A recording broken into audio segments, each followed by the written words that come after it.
On February 25, 1957, in a desolate, trash-strewn section of Fox Chase, Philadelphia, a young man checking his muskrat traps made a discovery that would haunt the city for 65 years. Peering into a discarded cardboard box from a J.C. Penney bassinet, he saw what he thought was a doll. Upon closer inspection, he realized it was the nude, bruised body of a small boy. The child was estimated to be between 4 and 6 years old. He was petite, with blue eyes and pale skin. His light brown hair had been recently cropped in a crude, hurried fashion. Clumps of hair still clung to his shoulders. The most unsettling detail was the state of his body. He was severely malnourished, weighing only 30 pounds and covered in surgical scars and bruises. Police were baffled by the lack of fingerprints or footprints at the scene. The box itself was a major clue, but it led nowhere. It had been sold to a customer who couldn't be traced.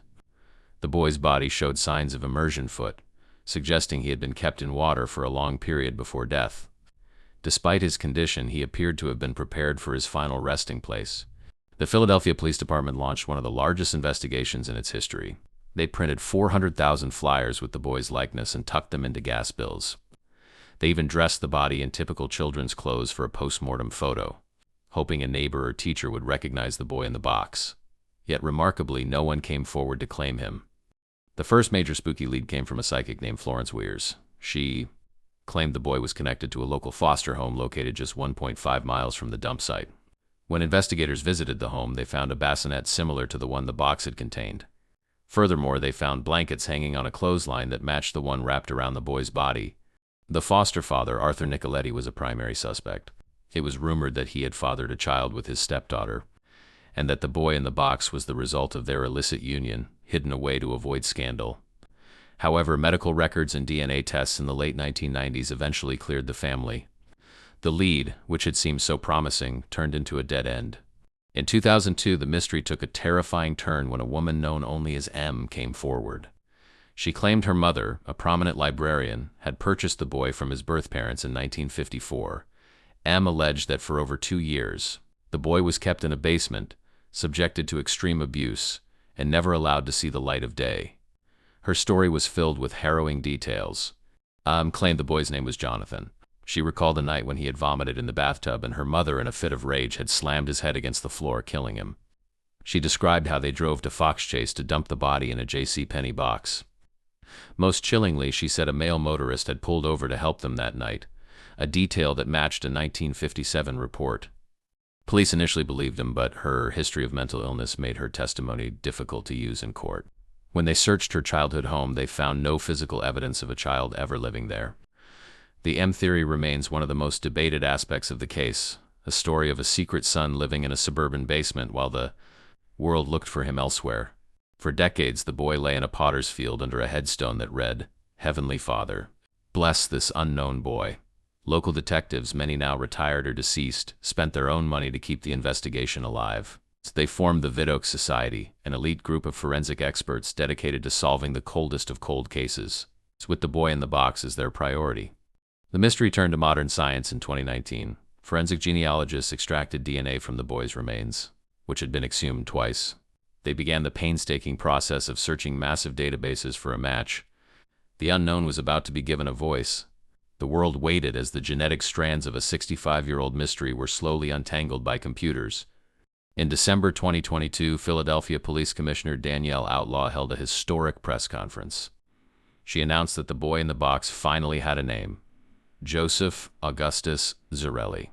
He was born on January 13, 1953. For the first time in over half a century, the face on the flyer was no longer a ghost. He was a child with a birth certificate and a lineage. The discovery of his name opened a new, darker chapter. Joseph's parents were identified, but both were deceased. He had siblings who were still alive, none of whom knew he had ever existed.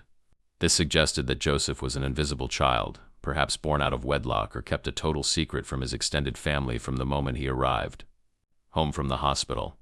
The spooky reality of the Zarelli case is that Joseph lived in a prominent Philadelphia neighborhood. He had relatives living just blocks away from where he was found. Yet in 4 years of life, he seemingly made no impact on the world. No doctor's visits, no school records, no photographs other than the one taken in the morgue. He was a phantom resident of his own city.